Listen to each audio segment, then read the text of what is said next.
आज हम हेलिडे रेज़निक और क्रेन की बुक का फर्स्ट वॉल्यूम का 10th चैप्टर स्टार्ट करने जा रहे हैं और ये चैप्टर एंगुलर मोमेंटम के रिलेटेड है, जैसा कि मैंने उसका नाम यहाँ पे लिख रखा है। अब अगर आप गौर करें थोड़ा सा पीछे कि अब तक हम जितना भी पढ़ चुके हैं उसमें हमने अपनी सारी बुनियाद बना ली है। मैं एक दफ़ा फिर से आपको क्विकली रिमाइंड करवा दूं या रिवाइज़ करवा दूं कि हम करते क्या आए हैं, हमारा पैटर्न क्या रहा है मैकेनिक्स के इस पूरे कोर्स में। तो हमने स्टार्ट में कुछ बेसिक्स पढ़ी थी, लेकिन उन बेसिक्स के बाद हम फ़ौरन से न्यूटन लॉज़ के ऊपर आ गए थे, क्योंकि न्यूटन लॉज़ जो हैं ये मैकेनिक्स का वो पार्ट बनाते हैं जिसको हम डायनामिक्स कहते हैं। आपको पता है कि मैकेनिक्स की दो ब्रांचेज़ हैं, एक काइनेमेटिक्स है और दूसरी डायनामिक्स है। और जो न्यूटन लॉज़ हैं वो डायनामिक्स का पार्ट बनाते हैं, यानी डायनामिक्स जो है वो मैकेनिक्स की ऐसी ब्रांच है जिसमें हम ऑब्जेक्ट्स की मोशन को स्टडी करते हैं, लेकिन साथ साथ ये भी देखते हैं कि वो मोशन जो प्रोड्यूस हो रही है उसकी कॉजेज़ कौन सी हैं। और हमें पता है कि जो मोशंस हैं ऑब्जेक्ट्स के अंदर वो फोर्सेस की वजह से प्रोड्यूस होती हैं, and so we have 3 Newton laws जो फोर्सेस को डील करते हैं। ठीक है, तो हमने जब न्यूटन लॉज पढ़े थे तो उसके बाद न्यूटन लॉज को पढ़ने के बाद हमने लीनियर मोमेंटम को पढ़ा था। ठीक है, हमने कहा था कि न्यूटन लॉज बहुत सारे केसेस में हमें ऑब्जेक्ट्स की मोशन के बारे में बता देते हैं, लेकिन कुछ ऐसे सिनेरियोज़ हैं जिनमें ऑब्जेक्ट की मोशन अगर हम न्यूटन लॉज से डिस्क्राइब करना चाहें तो it takes very complicated form, and so we need another concept, and that concept was linear momentum. अब अगर आप गौर करें तो यहाँ पे भी ऐसा ही हो रहा है। मैं जो चैप्टर स्टार्ट करने जा रहा हूँ वो एंगुलर मोमेंटम का है, और इसीलिए मैं इसकी थोड़ी सी पीछे आपको रिवीजन करवा रहा हूँ ताकि आपके माइंड में एक बिगर पिक्चर जो है वो बन जाए और आपको ये आइडिया हो जाए कि these things are all related. ये कुछ टॉपिक्स हैं 4-5 जो हम बार बार एक जैसे ऑब्जेक्ट्स के ऊपर अप्लाई कर रहे हैं ताकि हमें अंडरस्टैंडिंग आ जाए। और अप्लाई हम बार बार इसलिए कर रहे हैं क्योंकि हमारे पास अब मोशन भी जो ऑब्जेक्ट परफॉर्म कर सकते हैं वो दो तरह की है। एक मोशन जो है वो लिनियर मोशन है जिसको आप ट्रांसलेशनल मोशन कहते हैं, और दूसरी मोशन है वो रोटेशनल मोशन है जिसमें ऑब्जेक्ट जो है वो सर्कुलर पाथ में मूव करते हैं। और अब अगर आप इस पॉइंट तक मेरी बात समझ गए हैं तो आपको ये याद होगा कि 9th चैप्टर का लास्ट लेक्चर जो 2 दिन पहले हमने किया था उसमें हमने जो लास्ट टॉपिक किया था वो था combined rotational and translational motion, यानी जिसमें हमने ऑब्जेक्ट की ऐसी मोशन कंसीडर की थी जिसमें वो एक ही वक्त में ट्रांसलेट भी कर रहा है और रोटेट भी कर रहा है। और बिल्कुल यही सिनेरियो हमारे पास पहले था कि हम ऑब्जेक्ट की लीनियर मोशन देखते थे और फिर लीनियर मोशन से हम मूव करके गए थे लीनियर मोमेंटम के ऊपर। उसके बाद 8वें चैप्टर से हमने ऑब्जेक्ट की रोटेशनल मोशन को देखना स्टार्ट किया, और फिर रोटेशनल मोशन से हम गए थे न्यूटन लॉज के ऊपर इन रोटेशनल फॉर्म। और रोटेशनल फॉर्म में जो हमारे पास न्यूटन लॉज आए थे, यानी अगर आप रोटेशनल मोशन की बात करें तो जो काम लिनियर मोशन में हमारे पास फोर्स करती होती थी, यानी न्यूटन सेकंड लॉ जो था हमारे पास वो था F=ma, और हमने कहा था कि रोटेशनल मोशन के लिए यही काम जो है ये टॉर्क करता है। और टॉर्क को हमने लिखा था कि इसकी डेफिनेशन होती है I टाइम्स अल्फ़ा, और हमने इसको यूँ लिखा था अल्फ़ा जी। और इसकी रीज़न ये थी कि हमने 8वें और 9वें चैप्टर में, यानी अब तक जितनी भी रोटेशनल मोशन कंसीडर की है उसमें हमने ये फ़र्ज़ कर लिया था कि जो ऑब्जेक्ट है वो Z एक्सिस के अराउंड रोटेट कर रहा है, यानी उसमें जो टार्क प्रोड्यूस होता है वो स्ट्रिक्टली Z एक्सिस के अराउंड है। और इस तरह हमने ये भी कहा था कि अगर टार्क Z एक्सिस के अराउंड प्रोड्यूस होता है तो उसमें जो एंगुलर एक्सेलरेशन है अल्फ़ा जी वो भी Z एक्सिस के अराउंड होगा, और सिमिलरली फिर एंगुलर वेलोसिटी जो है ओमेगा जो होती है वो भी Z एक्सिस के अराउंड होगी। ठीक है, ये एक स्ट्रिक्ट कंडीशन थी सिर्फ मोशन को समझने के लिए। इस चैप्टर में हम क्या करेंगे, इस चैप्टर में हम इस जनरल फॉर्म के ऊपर जाएंगे फॉर रोटेशनल मोशन। यानी अब इस चैप्टर में हम ये नहीं कंसीडर करेंगे कि हमारा ऑब्जेक्ट जो है वो स्ट्रिक्टली जेड एक्सिस के अराउंड रिवॉल्व कर रहा है, बल्कि हम ये फ़र्ज़ नहीं करेंगे बल्कि ये प्रूव करेंगे कि हमारा जो ऑब्जेक्ट है वो इन जनरल किसी भी एक्सिस के अराउंड मूव कर सकता है। और इस तरह हमारे पास ये जो टार्क की इक्वेशन है, जिसको हम ये भी कह सकते हैं कि this is Newton's second law for the case of rotational motion, वो अपनी मोस्ट जनरल फॉर्म में आ जाएगा। और वो मोस्ट जनरल फॉर्म जो है वो F इक्वल्स एम ए के बराबर है। आपको पता है कि F equals m a, this is a vector equation, और अगर ये वेक्टर इक्वेशन है तो ये हमारे पास तीन बेसिकली इक्वेशंस को रिप्रेजेंट कर रही है। यानी एक्स वाई और जेड एक्सिस के अलॉन्ग ये हमारे पास तीन इक्वेशंस को रिप्रेजेंट कर रही है। तो इसको अगर मैं लिखूं तो ये बन जाएगा F x equals mass times acceleration of the object along x axis. Similarly F Y equals mass times acceleration of the object along y axis. And third बनेगा F G equals mass time acceleration of the object around z axis. और यहाँ पे आपको ये चीज़ भी याद रखनी चाहिए कि ये जो f मैंने लिखा है, या एफ एक्स, एफ वाई और एफ जी लिखे हैं, ये actually sum of all the forces हैं। ठीक है, तो मैं यहाँ ये कह रहा हूँ कि यहाँ पे सम जो है वो इम्प्लाइड है। एक्चुअली मुझे यहाँ पे इसको एक्सप्लिसिटली लिख देना चाहिए कि यहाँ पे जो सम है वो इम्प्लाइड हैं, जिसका मतलब है कि ये साथ लिखा हो या ना लिखा हो, लेकिन ये हमें पता है कि जो लेफ़्ट साइड है ये हमें सम ऑफ ऑल द फोर्सेस देती है, क्योंकि किसी ऑब्जेक्ट के ऊपर एक वक्त में बहुत सारी फोर्सेस लग सकती हैं। सिमिलरली अब ये जो हमारे पास tau equals I times alpha है, इसको भी हम यूँ लिख सकेंगे tau X equals I times alpha X. Similarly, tau y equals I time alpha z, and finally tau z equals I times alpha z। और ये जो मैंने ऊपर z लिखा है ये एक्चुअली चूँकि y एक्सिस की इक्वेशन है तो ये टाउ टाइम अल्फ़ा y होगा, आई टाइम अल्फ़ा y होगा। तो अब आप देख रहे हैं कि लास्ट चैप्टर में जो हम कर रहे थे वो हम सिर्फ स्ट्रिक्टली ये z एक्सिस के अलॉन्ग जो टार्क आ रहा था उसको कंसिडर कर रहे थे, लेकिन इस चैप्टर में हम क्या करेंगे, जनरलाइज कर देंगे। आल्दो मैंने आपको पहले ये बताया था जब मैं टार्क की ये वाली इक्वेशन पढ़ा रहा था आपको, आई गेस 8th चैप्टर में या 9th में, मैंने ये बताया था कि आप इसको जनरलाइज कर सकते हैं इस फॉर्म के ऊपर, लेकिन स्ट्रिक्टली हमने प्रॉब्लम्स सिर्फ वही डील किए थे उन चैप्टर्स में जिनमें जो ऑब्जेक्ट है वो प्योरली जेड एक्सिस के अराउंड रोटेट कर रहा होता है। लेकिन इस चैप्टर में हम देखेंगे कि हम एक्स और वाई एक्सिस के अराउंड भी ऑब्जेक्ट की मोशन को देखेंगे, यानी टार्क्स जो हैं वो इन जनरल अब किसी भी एक्सिस के अराउंड हो सकेंगे। ठीक है, तो this is the main thing that we are going to do in this chapter. और फिर फर्दर हमने ये भी देखा था अपनी जो ट्रांसलेशनल मोशन है उससे कि ये जो F इक्वल्स एम ए है, इसको आप यूँ भी लिख सकते हैं इन टर्म्स ऑफ मोमेंटम। तो ये हमारे पास था, ये जो F इक्वल्स एम ए था, इसको अगर मैं नीचे यहाँ पे लिखूँ तो इसको आप यूँ भी लिख सकते हैं summation F equals time rate of change of linear momentum, यानी dp/dt।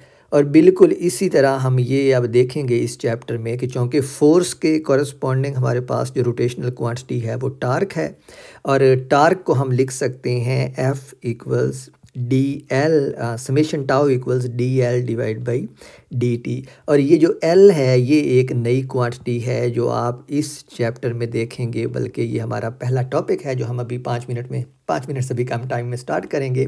और ये जो L सिंबल है ये एंगुलर मोमेंटम के लिए यूज़ होता है। तो जो लीनियर मोमेंटम हमारे पास था लीनियर मोशन में, बिल्कुल उसी तरह की एक क्वांटिटी हमारे पास आती है एंगुलर मोशन में या रोटेशनल मोशन में, और उस क्वांटिटी को हम एंगुलर मोमेंटम कहते हैं। और फाइनली हम ये देखेंगे इस चैप्टर के एंड के ऊपर कि हमने ये देखा था प्रीवियसली कि अगर हमारे पास ये जो फोर्स है ये एक्सटर्नल फोर्स ज़ीरो हो तो ये जो इक्वेशन थी इक्वल्स dp/dt, ये हमें क्या देती थी, ये हमें देती थी कि जो लीनियर मोमेंटम है किसी ऑब्जेक्ट का वो कांस्टेंट है, जिससे हमारे पास कंजर्वेशन ऑफ लीनियर मोमेंटम आता था। सिमिलरली इस सिनेरियो में हम ये देखेंगे कि अगर हमारे पास टाउ ज़ीरो हो तो एंगुलर मोमेंटम जो है किसी भी सिस्टम का वो जो है हमारे पास क्या आता है, कांस्टेंट आता है, यानी वो कंजर्व होता है। ये हमारा इस चैप्टर का लास्ट टॉपिक होगा। तो ये सारी जो समरी मैंने आपको क्विकली दी है, मैंने सिर्फ ये दिखाने के लिए आपको ये बताया है कि ये चीज़ें जो हैं ये बिल्कुल वही चीज़ें हैं जो हम पहले करके आए हैं, लेकिन चूँकि हम एक डिफरेंट टाइप की मोशन देख रहे हैं, यानी पहले हमारे पास ट्रांसलेशनल मोशन थी, अब हमारे पास रोटेशनल मोशन है, तो हम अपने फार्मूलाज को जो हमने पहले ट्रांसलेशनल मोशन के लिए ड्राइव किए थे, जिनमें हमारे पास फोर्स थी, मास था, लीनियर एक्सेलरेशन था, लीनियर मोमेंटम था, उनको अब क्या कर रहे हैं, रोटेशनल मोशन में डाल रहे हैं। तो हमने देखा कि जो फोर्स है वो टार्क में तब्दील हो जाती है, जो मास है उसकी जगह मोमेंट ऑफ इनर्शिया ले लेता है, और जो लीनियर एक्सेलरेशन है उसकी जगह एंगुलर एक्सेलरेशन ले लेता है। सिमिलरली जो लीनियर मोमेंटम है उसकी जगह एंगुलर मोमेंटम ले लेता है, और हमारे पास लीनियर मोमेंटम कंजर्व होता था जब एक्सटर्नल फोर्स ज़ीरो होती थी सिस्टम के ऊपर, और अब हम देखेंगे कि हमारे पास एंगुलर मोमेंटम कंजर्व होगा जब एक्सटर्नल टार्क ज़ीरो होगा सिस्टम के ऊपर।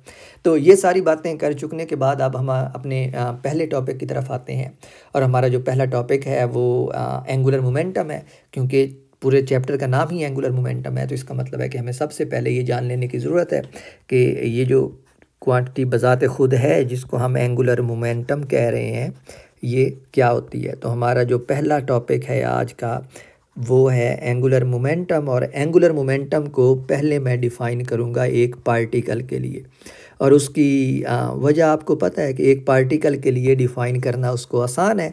एक दफ़ा जब हम एक पार्टिकल के लिए एंगुलर मोमेंटम को डिफ़ाइन कर लेंगे तो फिर उसको हम जनरलाइज़ कर सकते हैं किसी भी सिस्टम ऑफ पार्टिकल्स के ऊपर, और बिल्कुल यही काम हमने पहले भी किया था 6th चैप्टर में, जब हमने न्यूटन लॉज को 5वें में पढ़ लिया। 6th चैप्टर में हमने उसको पढ़ा था लीनियर मोमेंटम को, और 7th चैप्टर में हमने फिर क्या किया था, उसको जनरलाइज कर दिया था for a system of particles. तो यहाँ पे भी हम एक पार्टिकल के लिए पहले इसको डिफ़ाइन करते हैं और फिर इसको जनरलाइज करेंगे for a system of particle. तो सबसे पहले मैं आपको जल्दी इसकी डेफिनेशन दे दूँ, और फिर मैं बताता हूँ कि ये डेफिनेशन जो है ये फ़िज़िकली हमारे पास कैसे सेंस बनाती है, या इसका फ़िज़िकली क्या मतलब है।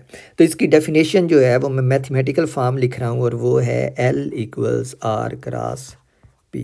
ठीक है, ये इसकी डेफिनेशन है एंगुलर मोमेंटम की। यहाँ पे ये जो सिंबल L है हमारे पास, ये एंगुलर मोमेंटम है।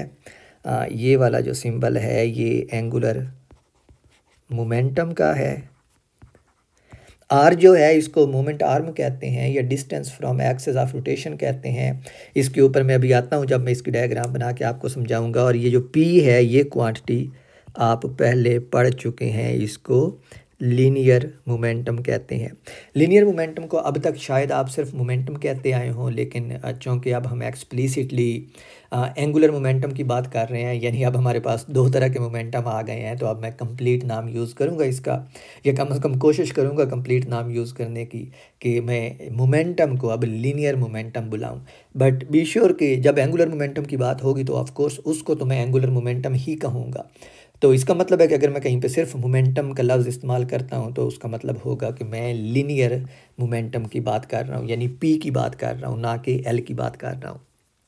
और ये जो आर है हमारे पास, ये मैंने आपको बताया कि ये है हमारे पास distance from axis of rotation. ठीक है, तो अब मैंने आपको मैथमेटिकल डेफिनेशन दे दी है, अब मुझे इसको जस्टिफाई करने की ज़रूरत है कि इस डेफिनेशन का मतलब क्या है, ये हमें क्या बताती है। तो let me choose a different pen and try to make it look like a coordinate system. तो ये मैं यहाँ पे एक्स वाई और जी कोऑर्डिनेट सिस्टम डिफ़ाइन कर लेता हूँ, और आप देख सकते हैं कि okay, let me check. No, this is not straight, so let's make it straight, which means let's make it a Cartesian coordinate system जिसमें तीनों एक्सेस जो हैं वो एक दूसरे के परपेंडिकुलर हों। और अब यहाँ पे हम जाते हैं वापस, और इस एक्सेस को मैं नाम देता हूँ एक्स का, इस एक्सेस को वाई का, और इस एक्सेस को जेड का। ये वैसे तो चॉइस आपकी अपनी होती है, लेकिन मैं यहाँ पे कार्टेशियन कोऑर्डिनेट सिस्टम ले रहा हूँ। इसकी एक छोटी सी रिक्वायरमेंट ये है कि एक तो ये तीनों एक्सिस जो हैं वो एक दूसरे के परपेंडिकुलर हैं, और दूसरा ये right handed Cartesian coordinate system है, विच मीन्स कि अगर आप एक्स और वाई का क्रॉस प्रोडक्ट लेते हैं तो जो क्रॉस प्रोडक्ट का रिजल्टेंट है उसकी डायरेक्शन जेड एक्सिस की तरफ आनी चाहिए। तो क्रॉस प्रोडक्ट आपको पता है, अगर आप अपने थंब को इधर ओरिजिन के ऊपर रख के फिंगर्स को एक्स से वाई एक्सिस की तरफ अगर आप अपनी हथेली को यानी फिस्ट को इधर ओरिजिन के ऊपर रखें और अपनी फिंगर्स को एक्स से वाई एक्सिस की तरफ रोटेट करें तो आपका थंब है वो जेड एक्सिस की जानिब होगा। That's what we call right handed Cartesian coordinate system. और आप अपनी बुक्स में देखेंगे कि जब भी कोई ऐसा सिस्टम लिया होता है तो वो हमेशा राइट हैंडेड ही होता है। तो ये जो चॉइस है ना, ये एक्स वाई और जी कि मैं किस लाइन को एक्स एक्सिस कहता हूँ, किसको वाई और किसको जी, ये सिंपली इस चीज़ के ऊपर बुनियाद है कि हम अपने सिस्टम को राइट हैंडेड ले रहे हैं। ये राइट हैंडेड लेना कोई ज़रूरी कंडीशन नहीं है, नेसेसरी कंडीशन नहीं है, लेकिन हम देखते हैं कि इसको ऐसा लेने से हमारी ज़िंदगी बहुत आसान हो जाती है, विच मीन्स कि हमारे पास जो कैलकुलेशन में एक्स्ट्रा माइनस के साइन नहीं आते, यानी हमारे जवाब वही आते हैं जो सीधे सीधे आने चाहिए। और यही ज़्यादा कन्वेंशन है बुक्स में भी कि लोग इसी को यूज़ करते हैं। तो ये हमारे पास अब एक right handed Cartesian coordinate system है, और इस कोऑर्डिनेट सिस्टम में मैं किसी भी पार्टिकल के लिए जो ये लीनियर मोमेंटम ये जो एंगुलर मोमेंटम मैंने डिफाइन किया है ना, मैं इसको बताना चाहता हूँ कि फ़िज़िकली क्या रिप्रेजेंट करता है। ठीक है, तो चूँकि मैं ये कह रहा हूँ कि मैं किसी पार्टिकल का एंगुलर मोमेंटम बताना चाह रहा हूँ, तो पार्टिकल विच मीन्स ऑब्जेक्ट जो हम खुद ले रहे हैं। ठीक है, ये कोई ऐसी चीज़ है, आप सोचें कि जो आप अपनी मर्ज़ी से पिक करते हैं। मेरे सामने मेरे एयरबड्स पड़े हुए हैं जो हैंड फ्री होते हैं, ब्लूटूथ, तो अगर मैं उसको ही पार्टिकल लेता हूँ तो मुझे पता है उसकी मैस कितनी है। ठीक है, तो इसका मतलब है कि जो पार्टिकल आप कंसीडर कर रहे हैं उसकी मैस आपको पता है। ठीक है, और टाइम के किसी इंस्टेंट के ऊपर, मेरे लफ्ज़ों के ऊपर गौर करें, ये बहुत इंपॉर्टेंट है। ये जो चीज़ जो आप प्रॉब्लम बिल्ड करते हैं ये आपको ये बताता है कि आपके पास कौन सी चीज़ है मौजूद है, मतलब कौन सी चीज़ें आप खुद अपने डेटा के तौर पे पिक कर सकते हैं, और फिर उससे उस डेटा को बुनियाद बना के कौन सी चीज़ें आप इन्फर कर सकते हैं। तो जब मैं कहता हूँ कि मेरे पास कोई पार्टिकल है मैस m का, तो इट मीन्स कि उस पार्टिकल की मैस मुझे पता है, क्योंकि पार्टिकल जो है वो मैंने चूज़ किया, दैट्स माय फ्रीडम। तो उसकी जो बेसिक प्रॉपर्टी है, उसकी जो फंडामेंटल प्रॉपर्टी है मैस उसकी, या इसी तरह की और जितनी भी प्रॉपर्टीज़ हैं, लेट्स से अगर वो चार्ज पार्टिकल है तो उसका चार्ज भी आपको पता होगा। ठीक है, और अगर आपको उसकी शेप पता है तो आपको, अगर वो स्फेरिकल शेप का है लेट्स से, तो उसका मोमेंट ऑफ इनर्शिया भी आपको पता होगा। ठीक है, तो ये वो बेसिक प्रॉपर्टीज़ हैं जो उस पार्टिकल की चॉइस के साथ आती हैं, जो आपको पता होना चाहिए। तो मैं अब ये कह रहा हूँ कि जो पार्टिकल है वो इस पॉइंट पे मूव करता हुआ जा रहा है किसी एक डायरेक्शन में। लेट्स से मैं ये कहता हूँ कि इस डायरेक्शन में मूव करता हुआ वो जा रहा है। ठीक है, और इसकी जो मूव करने की स्पीड है, वेलोसिटी है, वो v है। और इस पार्टिकल का जो फासला है मेरे पास एक्सिस ऑफ रोटेशन से, वो मैं इस लाइन से रिप्रेजेंट करता हूँ, और ये फासला जो है, ये वाला फासला जो है, ये r है, और ये भी मुझे मालूम है। ठीक है, अब ज़रा गौर करें कि मेरे पास पार्टिकल है जिसकी मैस जो है वो m है, क्योंकि पार्टिकल मैंने खुद चूज़ किया है, और मुझे ये भी पता है कि वो किसी स्पीड से, और वो स्पीड जो है, वेलोसिटी जो है, इसको कंफ्यूज नहीं करना, स्पीड या velocity they are basically the same things. Additionally velocity के अंदर हमें सिर्फ डायरेक्शन का पता होता है, तो ऑफ कोर्स हमें पता है वो किस डायरेक्शन में जा रहा है। तो हमारे पास पार्टिकल है मैस m का, और वो टाइम के किसी एक इंस्टेंट के ऊपर किसी वेलोसिटी v से जा रहा है इस डायरेक्शन में। सही है, और जब वो इस पॉइंट के ऊपर होता है तो इस कोऑर्डिनेट सिस्टम में जो हमने खुद चूज़ किया है, इस कोऑर्डिनेट सिस्टम में उस पार्टिकल का जो ओरिजिन से फासला होता है वो r है। सही है, तो ऐसी सूरत में हम ये कहते हैं कि ये पार्टिकल जो है ये इस कोऑर्डिनेट सिस्टम में ओरिजिन के लिहाज से एक फ़िज़िकल क्वांटिटी रखता है, एक प्रॉपर्टी रखता है, और उस प्रॉपर्टी को हम क्या कहते हैं, एंगुलर मोमेंटम। ठीक है, अब आपको सारी ये इक्वेशन की समझ आ रही होगी कि ये जो डेफिनेशन है इसकी क्या है, कि आपके पास कोई पार्टिकल है जिसकी मैस m है, और वो किसी वेलोसिटी v से जा रहा है, और जब मैं वेलोसिटी v कहता हूँ तो इसका मतलब है आपको m भी मालूम है, आपको वेलोसिटी भी मालूम है, तो इसका मतलब है आपको उसका लीनियर मोमेंटम मालूम है। क्योंकि जो लीनियर मोमेंटम है किसी भी ऑब्जेक्ट का, let me use different colour, किसी भी ऑब्जेक्ट का जो लीनियर मोमेंटम है, लेट्स यूज़ दिस कलर, तो जो लीनियर मोमेंटम है किसी भी ऑब्जेक्ट का वो उसका मास टाइम वेलोसिटी होता है। तो इसका मतलब है कि अगर आपको उसकी मास और वेलोसिटी मालूम है किसी भी एक पॉइंट के ऊपर, तो आपको उसका लीनियर मोमेंटम भी मालूम है। तो ऐसी सूरत में, इस सिचुएशन में हम ये कहते हैं कि जब ये पार्टिकल एक्सिस ऑफ रोटेशन से r फासले के ऊपर है, तो इस एक्सिस ऑफ रोटेशन जो कि इस केस में z एक्सिस है, इस एक्सिस ऑफ रोटेशन के लिहाज से, ठीक है, या इस ओरिजिन के लिहाज से इस पार्टिकल के पास एक फिज़िकल क्वांटिटी होती है, और वो फिज़िकल क्वांटिटी उस पार्टिकल के एंगुलर मोमेंटम कहलाती है। और वो एंगुलर मोमेंटम जो है वो r क्रॉस p से रिप्रेजेंट किया जाता है या मेजर किया जाता है। यहाँ पे p लीनियर मोमेंटम है, r जो है वो उसका इस ओरिजिन से डिस्टेंस है, और ये क्रॉस जो है ये क्रॉस प्रोडक्ट है जो आप जानते हैं, ठीक है। तो अगर मैं इस वेक्टर को ये जो मेरे पास r वेक्टर है इसको एक्सटेंड करता हूँ इस डायरेक्शन में, ठीक है, तो ये मेरे पास r की डायरेक्शन है, सही है। तो अब आप देखें कि क्रॉस प्रोडक्ट जो है, आपको पता है क्रॉस प्रोडक्ट कैसे लेते हैं कि आप पहले वेक्टर से दूसरे वेक्टर की तरफ अपनी फिंगर्स को रोटेट करते हैं। तो यहाँ से अगर मैं पहले वेक्टर जो कि मेरा r वेक्टर है से मैं अपनी फिंगर्स को रोटेट करके v वेक्टर या p वेक्टर की तरफ करूँ, और फ़र्ज़ करूँ कि इनके दरमियान जो एंगल है वो थीटा है, तो ये मेरे पास कम्प्लीटली स्पेसिफाई करेगा कि इस ऑब्जेक्ट का एंगुलर मोमेंटम क्या है, ठीक है। और आपको क्रॉस प्रोडक्ट की डेफिनेशन से पता है कि जो क्रॉस प्रोडक्ट है उसको आप यूँ भी लिख सकते हैं, L equals R P sign theta. और चूँकि ये आप वेक्टर ले रहे हैं तो इसको मैं कह देता हूँ n यूनिट वेक्टर, और ये n यूनिट वेक्टर जो है ये किसी भी डायरेक्शन को रिप्रेजेंट कर रहा है स्पेस के अंदर, और वही डायरेक्शन जो है वो एंगुलर मोमेंटम वेक्टर की डायरेक्शन होगी। और ये जो डेफिनेशन है ये एंगुलर मोमेंटम की वेक्टर फॉर्म है। अगर आप इसकी मैग्नीट्यूड लिखना चाहें तो मैग्नीट्यूड आप इसकी यूँ लिख सकते हैं, L equals R P sine theta. अब ज़रा आप गौर करें कि जब मैंने मैग्नीट्यूड लिखी है तो मैंने यूनिट वेक्टर को हटा दिया क्योंकि मुझे इसकी ज़रूरत नहीं है, और मैंने L के ऊपर से ये जो मैं बार लगा रहा था जो ये बताता था कि L एक वेक्टर क्वांटिटी है उसको भी हटा दिया। तो ये हमारे पास इसकी मैग्नीट्यूड आ गई है।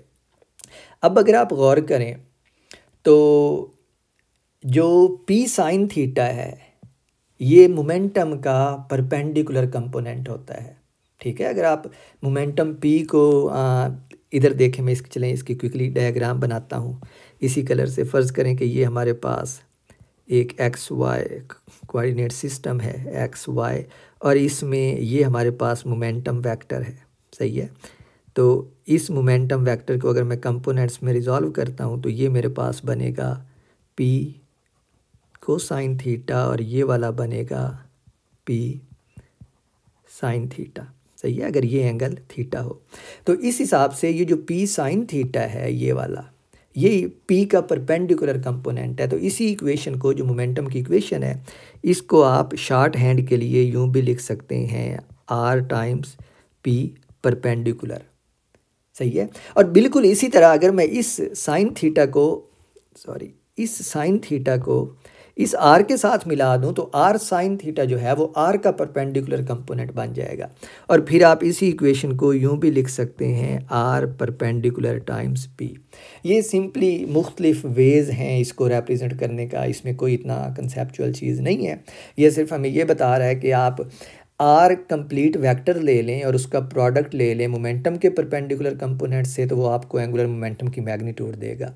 या फिर आप मोमेंटम पार्टिकल का कंप्लीट ले लें और उसका जो ओरिजिन से फासला है जिसको हमने r डिफ़ाइन किया है उसका परपेंडिकुलर कंपोनेंट ले लें, उनको मल्टीप्लाई कर दें तो भी आपके पास एंगुलर मोमेंटम की मैग्नीट्यूड आ जाएगी। तो ये सारे उसको डिफरेंट वेज़ हैं एंगुलर मोमेंटम को रिप्रेजेंट करने के, ठीक है। तो यहाँ पे आप कुछ और चीज़ें भी देख सकते हैं। अगर इन जनरल ये एक दूसरे के परपेंडिकुलर नहीं है तो हमारे पास ये मोस्ट जनरल फार्मूला है उसकी मैग्नीट्यूड का, और आप देखते हैं यहाँ पे कि एंगुलर मोमेंटम की जो मैग्नीट्यूड है मैक्सिमम और मिनिमम वो साइन थीटा के ऊपर डिपेंड करती है, क्योंकि एक दफ़ा आपने आर को फिक्स कर दिया यानी उसका एक्सिस ऑफ रोटेशन से फासला फिक्स हो गया, उस सब्जेक्ट का मोमेंटम फिक्स हो गया, तो एंगुलर मोमेंटम की डिपेंडेंस जो है ना वो प्योरली साइन थीटा के ऊपर है। यानी आप थीटा को कम या ज़्यादा करेंगे तो एंगुलर मोमेंटम की मैग्नीट्यूड चेंज होगी।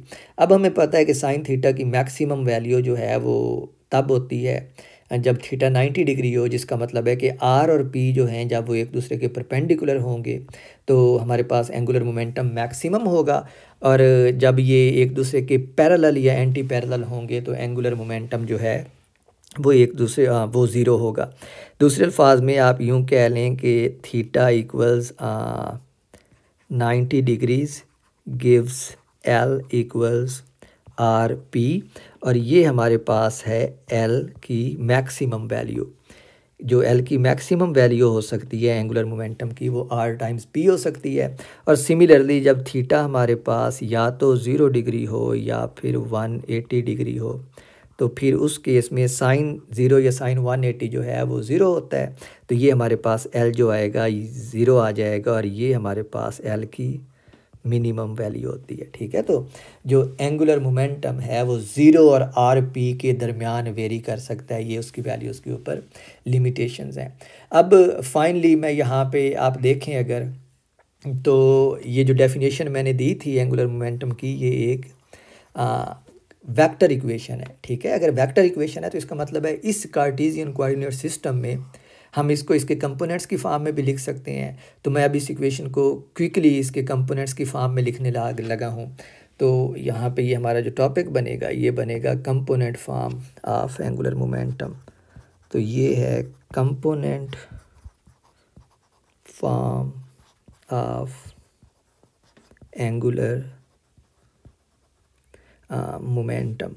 लेट्स राइट मोमेंटम कंप्लीटली, इसको मॉम नहीं बनाते। तो अगर आप कंपोनेंट की फॉर्म में लिखना चाहें तो एंगुलर मोमेंटम को हमने डिफ़ाइन किया है L equals are cross p, और इसका मतलब है कि हमारे पास ये क्रॉस प्रोडक्ट है, और क्रॉस प्रोडक्ट को आपको पता है आप बहुत सारे तरीक़ों से इसको आप कर सकते हैं इवेलुएट। और एक तरीका जो है वो जो सबसे शायद आपको आसान लगता होगा वो ये है कि आप इसको डिटर्मिनेंट फॉर्म में लिख लें। डिटर्मिनेंट फॉर्म में ऐसे लिख लें कि हमारे पास डिटर्मिनेंट इस तरह का बनता है आई जे के, और फिर यहाँ पे बनेगा r x r y r z, और यहाँ पे हमारे पास आएगा p x p y p z. ये एक तरीका है इसको लिखने का। और यहाँ पे अब मैं यूँ डिफ़ाइन करता हूँ कि हमारे पास जो आर है ना वो x times I unit vector है प्लस वाई टाइम जे यूनिट वेक्टर है plus Z times K unit vector. इसका मतलब है कि ये जो आर एक्स है वो एक्स के बराबर है, जो आर वाई है वो सिंपली वाई के बराबर है, और जो आर जेड है वो जेड के बराबर है, जो कि रिस्पेक्टिव डिस्टेंसेस बनेंगे from x y and z axis. ये एक तरीका है इसको लिखने का। लेकिन अगर आप इसको देखें तो आपको याद होगा कि ये जो क्रॉस प्रोडक्ट है ये साइक्लिक होता है। साइक्लिक का मतलब ये है कि अगर आप इसी एक्सप्रेशन को खोल के लिखना चाहें तो हमारे पास एल बनेगा आई यूनिट वेक्टर, और उसके बाद ये बनेगा, चूँकि आई यूनिट वेक्टर जो है ये एक्स एक्सिस की डायरेक्शन में होता है तो साइक्लिक ऑर्डर में एक्स के बाद वाई आता है। ठीक है, तो ये बनेगा Y time P G minus G time P Y plus J unit vector, J के बाद हमारे पास जेड होता है तो ये बनेगा Z time P x minus x times P G plus के यूनिट वेक्टर टाइम्स के बाद हमारे पास एक्स होता है यानी जेड के बाद एक्स होता है तो ये अब बनेगा x p y minus y p x. ये एक आसान तरीका है क्रॉस प्रोडक्ट को ओपन करने का, सिर्फ उसकी साइक्लिक प्रॉपर्टी को यूज़ करके, जो आप पहले पढ़ चुके हैं। तो यहाँ से आप देख लें कि एंगुलर मोमेंटम जो है ये इन जनरल आप इसको कैसे लिखते होते हैं। इन जनरल आपको इसको लिखते होते हैं L X times I unit vector plus L Y times J unit vector plus L Z times K unit vector. Right, आप इसको ऐसे लिखते हैं इन जनरल, और ये इक्वल आएगा ये सारी जो हमारे पास राइट हैंड साइड है, जिसको अब मैं यहाँ पे कॉपी पेस्ट करता हूँ दोबारा इसको लिखने की बजाय। आल्दो ये एक मुझे खुद मुश्किल में डालेगा, क्योंकि अब ये कॉपी बार बार ऐसे शो होती रहेगी, लेकिन ये आसान है। अब अगर आप दोनों साइड्स के एक्स वाई और जेड कंपोनेंट्स को एक्स वाई और Z, okay let's not call it X Y और जी, लेट्स कॉल इट कि अगर आप दोनों साइड्स पे आई जे और के यूनिट वेक्टर्स को कंपेयर करें तो इक्वालिटी हमें ये बताती है कि एल एक्स जो है वो इस टर्म के बराबर होना चाहिए, एल वाई जो है वो इस टर्म के बराबर होना चाहिए, और एल जी जो है वो इस टर्म के बराबर होना चाहिए। दूसरे अल्फाज में, अब चूँकि मैंने एक दफ़ा कॉपी कर लिया है तो अब थोड़ा सा मुझे लेज़ी हो जाने दें, तो जो एल एक्स है हमारे पास वो इक्वल आएगा L x equals, let me arrays this one, तो एल एक्स हमारे पास आएगा बराबर इस पहले वाली टर्म के, जिसको मैं यहाँ पे कॉपी करता हूँ, कॉपी एंड पेस्ट। तो ये हमारे पास एल एक्स बराबर है एल वाई जो है, इसी तरह वो इक्वल आएगा एल वाई, और इक्वल मैंने यहाँ पे ख़ुद से लगाना है इक्वल इस टर्म के, इसको भी कॉपी यहाँ पे पेस्ट, और फाइनली जो एल जी है हमारे पास वो इक्वल आएगा एल जी कॉपी पेस्ट, उसके बाद आएगा इक्वल्स, और एल जेड जो है वो राइट पे इस टर्म के बराबर आता है। तो इसको भी हम यहाँ पे कॉपी और यहाँ पे पेस्ट करते हैं, ठीक है। तो ये एक कंपोनेंट फॉर्म बन गई है। आप अब इसको देखें तो मोमेंटम जो है वो m टाइम्स v के बराबर होता है। तो आप इसी चीज़ को यूँ भी लिख सकते हैं फाइनल फॉर्म में, कि अगर आप इसको मोमेंटम की बजाय मास और वेलोसिटी की फॉर्म में लिखना चाहें तो ये बन जाएगा m times y V G, Z component of velocity, minus z times v y, और similarly mass times z V X minus x V Z, और finally m times x V Y minus y V X, ठीक है। तो आप इसको बहुत सारी farms में लिख सकते हैं, ये भी उसकी बस एक फार्म है। और दरअसल ये जो फार्म है ये आपकी जो हैलिडे, रेज़निक और क्रेन की बुक है उसके अंदर शायद एक न्यूमेरिकल प्रॉब्लम है एक्सरसाइज में 5वां या 6वां, आई डोंट रिमेंबर, लेकिन उसमें उन्होंने कहा हुआ है कि इसकी ये फॉर्म प्रूफ करें जो मैंने आपको यहाँ पे प्रूफ करवा दी है। विच मीन सिंपली कि अगर आपके पास एक वेक्टर इक्वेशन है और आप जिस कोऑर्डिनेट सिस्टम में उसकी बात कर रहे हैं, जो जहाँ पे हमने ये 3 डायमेंशनल कार्टेशियन कोऑर्डिनेट सिस्टम की बात की थी, तो इसका मतलब है कि उस वेक्टर के जो एंगुलर मोमेंटम वेक्टर है उसके 3 कंपोनेंट्स होना चाहिए, और उन 3 कंपोनेंट्स की इक्वेशंस जो हैं वो सेपरेटली मैंने यहाँ पे आपको प्रूव करवा दी हैं। Now let's quickly solve a problem related to angular momentum. लेकिन प्रॉब्लम से पहले एक और चीज़ भी है, और वो है जो हम क्विकली करेंगे, और वो है relation between angular momentum and torque. So I have here next topic as relation between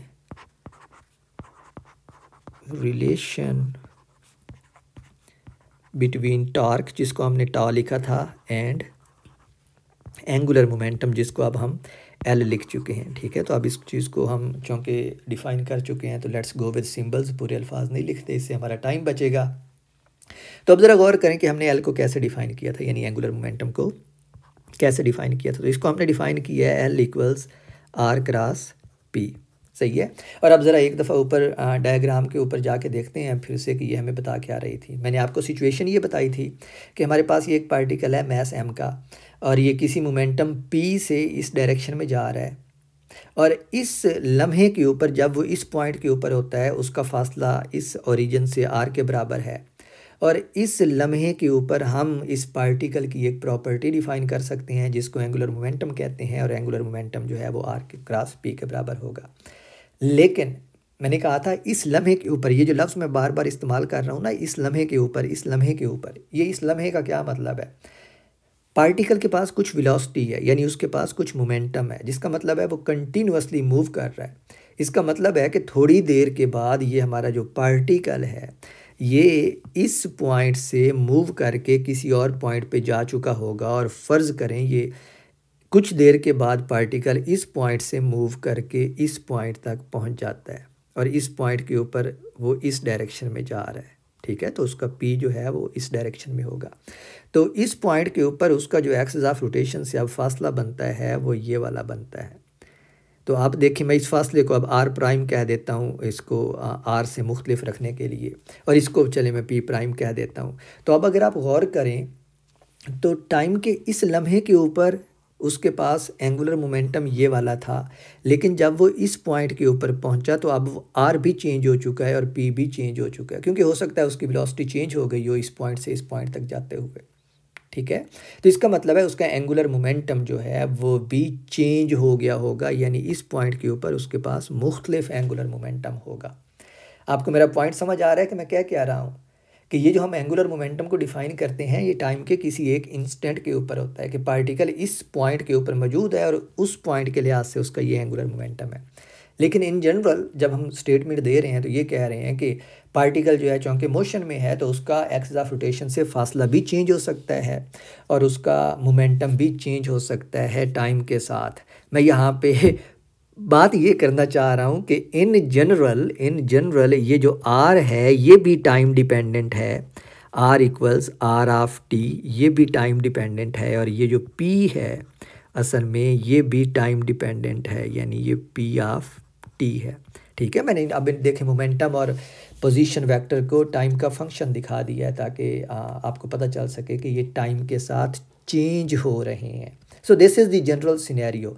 अगर ऐसा हो रहा हो, यानी अगर ऑब्जेक्ट का मोमेंटम और उसका पोजीशन वेक्टर फिक्स ना हो, तो इसका मतलब है उसका मोमेंटम, एंगुलर मोमेंटम हर लम्हे चेंज होगा। और अगर ये सिचुएशन होती है तो इसका मतलब है हम उस एंगुलर मोमेंटम में चेंज कैलकुलेट कर सकते हैं। और चेंज हम कैसे कैलकुलेट कर सकते हैं, उसका एक ही तरीका है कि हम देखें कि टाइम के साथ वो कैसे चेंज हो रहा है। दूसरे अल्फाज में मैं ये करना चाह रहा हूँ कि मैं इसका टाइम डेरिवेटिव लेना चाह रहा हूँ, D L by D T left hand side का भी और D by D T right side का भी, आर क्रॉस पी। ठीक है, अब ज़रा गौर करें कि मैंने आपको यहाँ पे ये बात प्रूव करवाई है कि आर और पी बज़ाते खुद दोनों टाइम के फंक्शन हैं, यानी ये टाइम के साथ चेंज हो रहे हैं। इसका मतलब है कि इन दोनों का टाइम डेरिवेटिव जो है वो हमें लेना पड़ेगा। और अगर मैं इन दोनों का टाइम डेरिवेटिव लेता हूँ तो ये सिंपली आपके पास वो फार्मूला है, उसको आप क्या प्रोडक्ट फार्मूला कहते थे जो आप कॉलेज में सीख के आते हैं कि जब दो क्वांटिटीज़ एक्स और यू और वी आपस में मल्टीप्लाई हो रहे हैं और आप उनका टाइम डेरिवेटिव लेते हैं तो पहले का डेरिवेटिव लेंगे, दूसरे को वैसे ही छोड़ देंगे, प्लस दूसरे का डेरिवेटिव लेंगे, पहले को वैसे ही छोड़ देंगे। यहाँ पे भी बिल्कुल वही काम हो रहा है। तो पहले मैं आर का डेरिवेटिव लेता हूँ तो ये बन जाएगा D R by D T cross P, वैसे ही आ जाएगा। और अब ये पी अब आर वैसे ही आ जाएगा और cross D P by D T का डेरिवेटिव। ठीक है, आप देख रहे हैं कि ये जो क्रॉस प्रोडक्ट था ना, इसके ऊपर कोई फ़र्क नहीं पड़ा डेरिवेटिव लेने से, और ये क्रॉस प्रोडक्ट की प्रॉपर्टी है।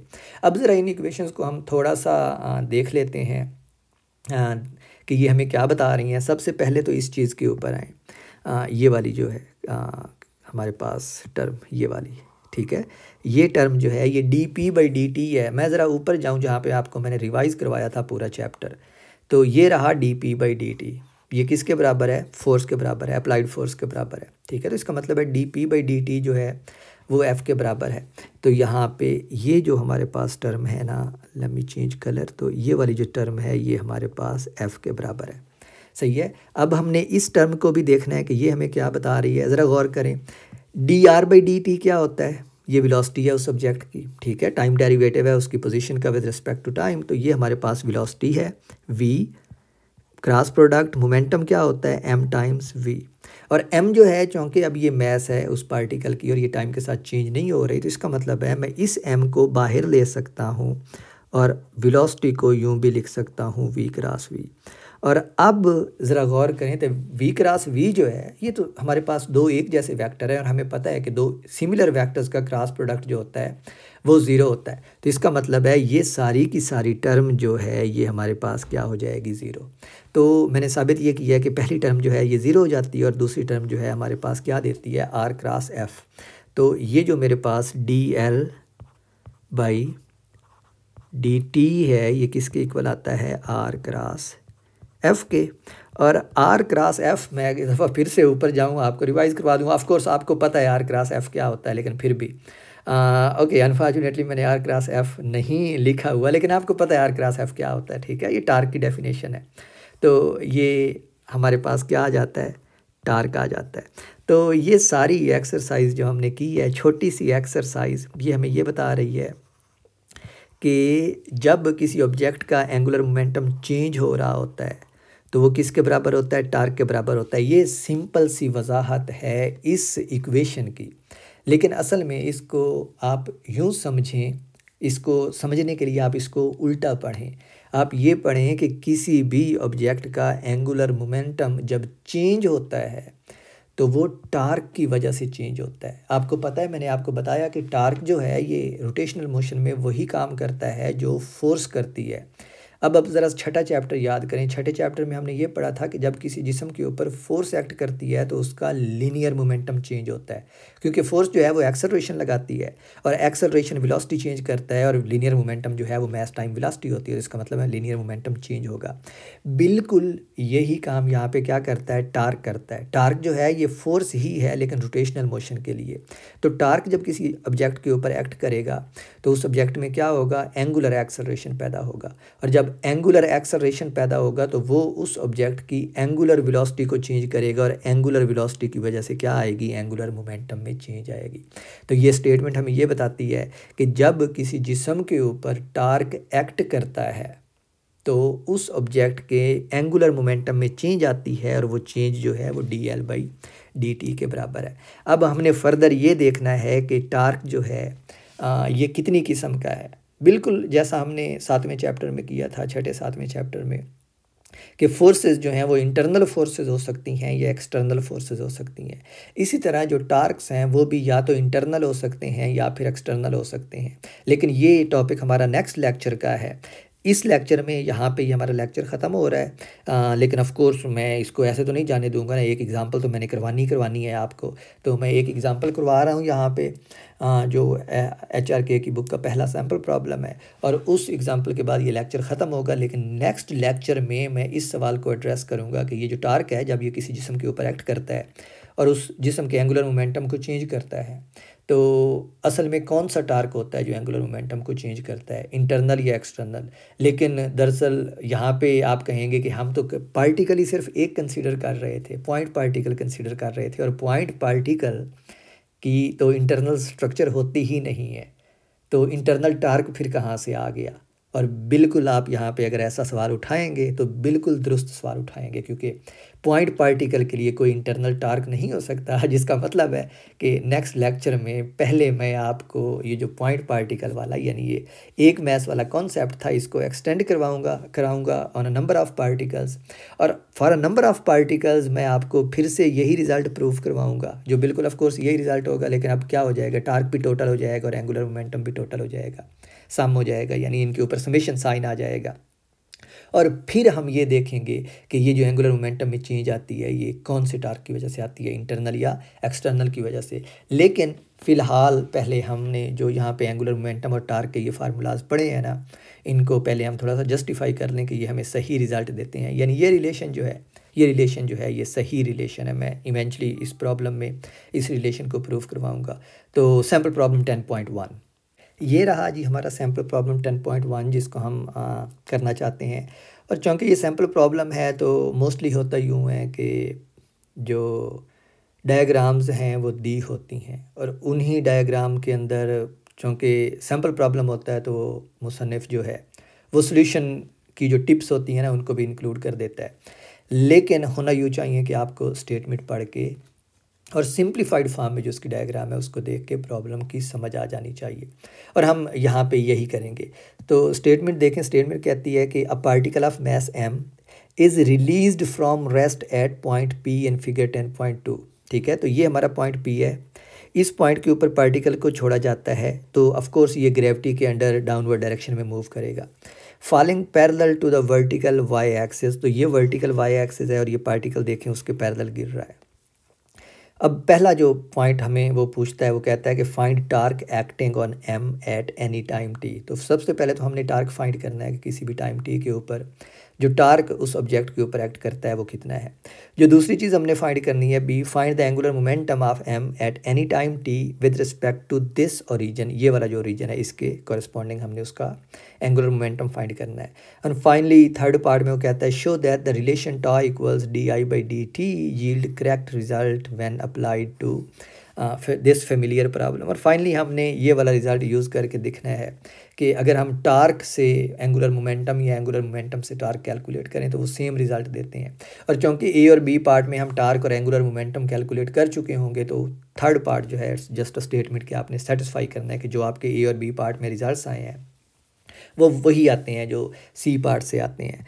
तो सबसे पहले इसका फर्स्ट पार्ट सॉल्व करते हैं और मैं सीधा सीधा इसको कह रहा हूँ कि सॉल्व करते हैं because it's just the formulas that we have written.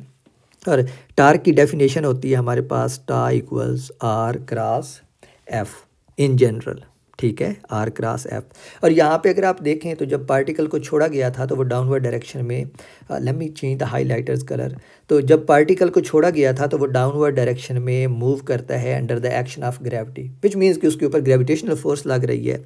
तो मैं इस एफ को अब एफ जी कर देता हूँ, जो ये रिप्रेजेंट कर रही है कि फोर्स जो है वो ग्रेविटेशनल फोर्स है। और इसको अगर आप मैग्नीट्यूड की फॉर्म में लिखें तो ये हमारे पास बन जाएगा टा इक्वल्स, डायरेक्शन इसकी क्या होती है वो हम भी देख लेते हैं, दैट्स नॉट वेरी हार्ड। तो ये बन जाएगा R times F G sine of angle theta, और इसी को आप लिख सकते हैं R M G sine of theta. M G जो है ये मैंने एफ जी की जगह सब्स्टिट्यूट किया है जो कि उस पार्टिकल का वेट है। तो यहाँ पे अगर आप गौर करें इस डायग्राम के अंदर तो हमारे पास आर साइन थीटा जो है ना ये हमारे पास आर है और ये एंगल थीटा है, तो इसके सामने वाला जो कंपोनेंट है ना ये वाला, ये आर साइन थीटा है और ये आर साइन थीटा हमें दिया हुआ है यहाँ पे, ये बी के बराबर है। तो मैं आर साइन थीटा को अगर बी सब्स्टिट्यूट करता हूँ तो मेरे पास जो टा की वैल्यू आती है वो आ जाएगी एम जी बी, ठीक है। तो मेरे पास जो टार्क की मैग्नीट्यूड आ गई है वो एम जी बी है और इसमें इतना ही है कि हमारे पास जो टार्क है वो एम जी बी के बराबर है। अब ये उसकी मैग्नीट्यूड की बात थी। अब रही डायरेक्शन की, तो डायरेक्शन आप क्रॉस प्रोडक्ट से इधर से ही देख सकते हैं कि आर और एफ जी का वेट का आपने क्रॉस प्रोडक्ट लेना है। तो आर की डायरेक्शन देखें ये वाली है, ठीक है, और जो वेट है वो डाउनवर्ड डायरेक्शन में है, तो आप आर क्रॉस एफ लेंगे तो आपका थंब जो है वो into the plane of the page जाएगा।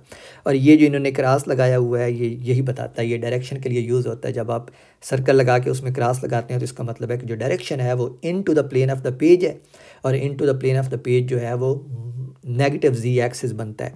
तो आप इस चीज़ को फैक्टोरियल फॉर्म में यूँ भी लिख सकते हैं, tau equals minus M G B, ठीक है। और बेशक आप चाहें तो यहाँ पे के यूनिट वेक्टर लिख दें, और के यूनिट, अब आप इस माइनस साइन को इस के यूनिट वेक्टर के साथ मिला के पढ़ सकते हैं।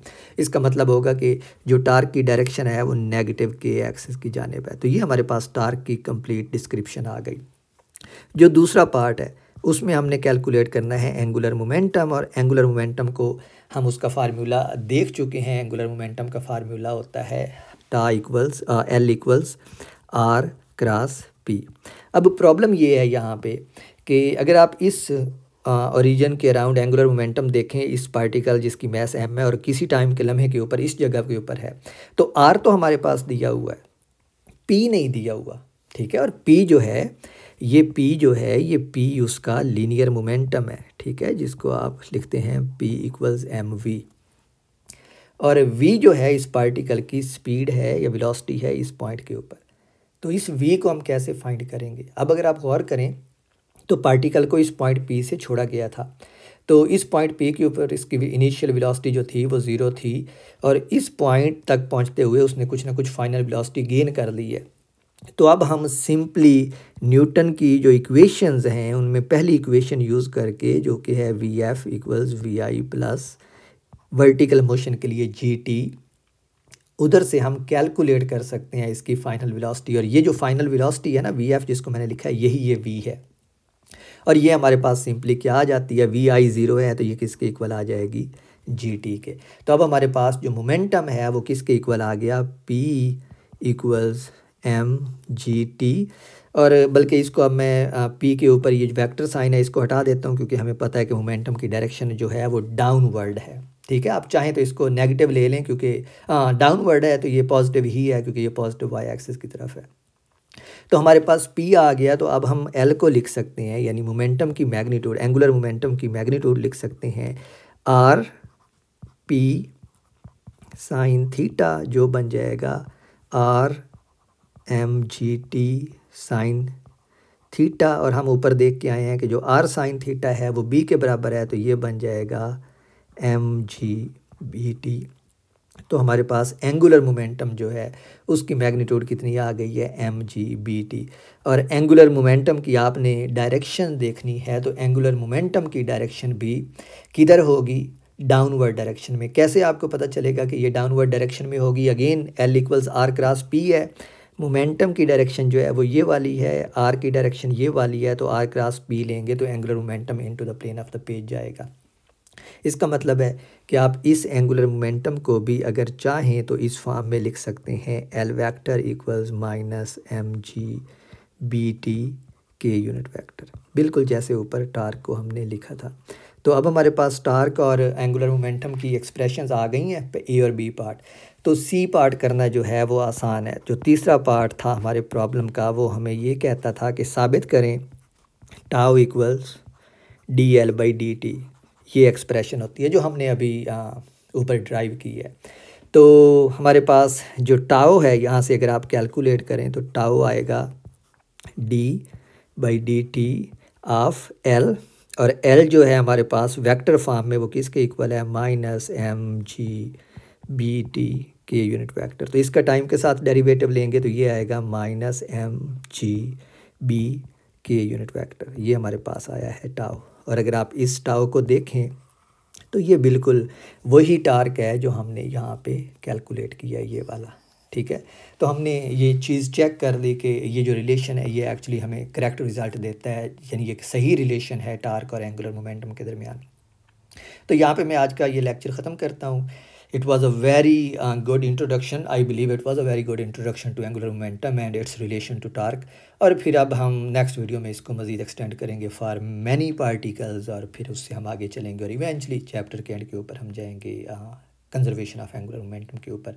ओके, आज के लिए मुझे इजाज़त। I will see you in next lecture, तब तक के लिए बाय बाय।